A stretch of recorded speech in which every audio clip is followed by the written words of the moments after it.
నేను అరుణానందగిరి. ఇక ఈరోజు పచ్చడి చేద్దాం. ఒక మంచి పచ్చడి. ఇంకా పచ్చిమిర్చి 4 పచ్చిమిర్చిలు ఇట్లా 2 ముక్కలు చేసి ఉంచుకున్నాం. కొబ్బరి ముక్కలు కడిగి చూడండి. పాలు వేడైనా స్టవ్ బంద్ చేద్దాం. చూడండి, పచ్చిమిర్చి కొంచెం ఫ్రై కాగానే మనం కొబ్బరి వేసుకుందాం. ఇక్కడ కొత్తిమీర కూడా కడిగి పెట్టిన. ఈలోపు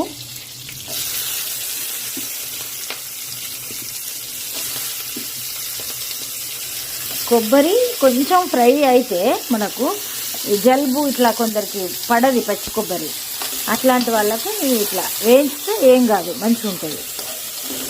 కొన్ని అందరికి పడేవి. కొందరేమో అట్లేం కాదని తీసేసి